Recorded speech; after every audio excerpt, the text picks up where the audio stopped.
my name is Izzy and I'm a tutor on Cambly. Today you'll be learning some tips on how to write a great email. Tip number 1, use an informative subject line which says what the email is about. Don't just write a simple hello as your subject line. A good subject line is short, relevant to the email and easily searchable, so that if the recipient wants to find it later, they can search for a keyword such as birthday or Friday meeting to find the email again.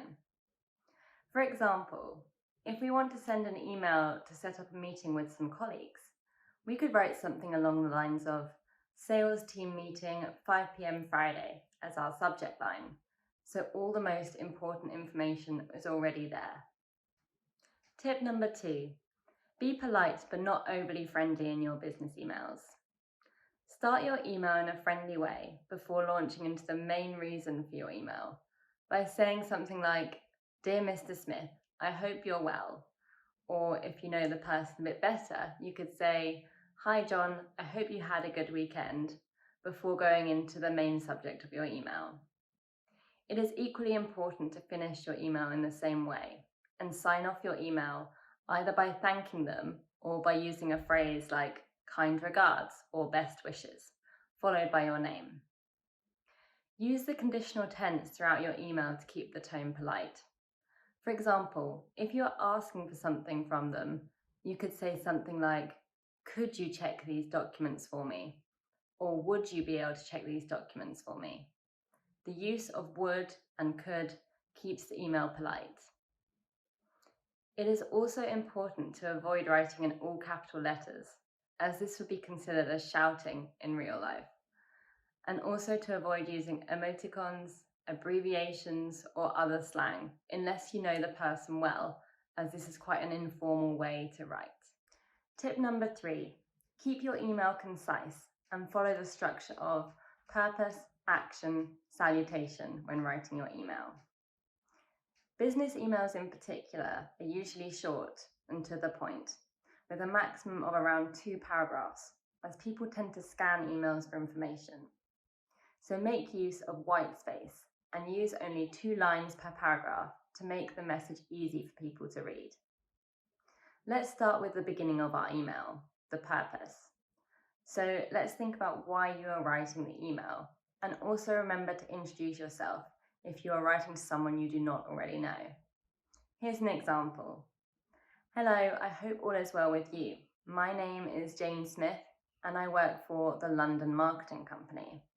I'm writing because I would like to offer our marketing services to your company." Now let's move on to the action. So what is the goal of the email? Are you wanting to give them information or ask for something from them? Let's take our example again. The action of this email could be to let them know about a discount that we are doing to promote sales. So you could write, "At the moment we are offering a discount of 10% on all our marketing packages. Here is our website for more details." Finally, let's close our email with our salutation, a polite way to sign off our email. In this example, we could say, "If you have any questions or would like any further information, then please let me know. Kind regards," and follow this with your name. Tip number 4, double check your email for mistakes before sending. This one might sound really obvious, but especially if you're sending your email for business purposes, remember to proofread it. If there are lots of errors in your email, it can look unprofessional, and often it will be deleted straight away, even if the actual information the email contains is really interesting. To sum up, the 4 tips to remember when writing an email are: number 1, use an informative subject line, telling the reader what the email is about. Number 2, be polite but not overly friendly in your tone throughout your email. Number 3, keep your email brief and to the point, following the structure of purpose, action, salutation. And number 4, double check your email for any errors before you press send. I hope this has given you some useful information on the best way to write an email. For those who are unfamiliar with Cambly, Cambly gives you instant access to friendly native English speakers like me. You can take English lessons anytime, anywhere, right from your phone or computer. Schedule your next lesson with me using the link below. Thanks so much for watching. Bye!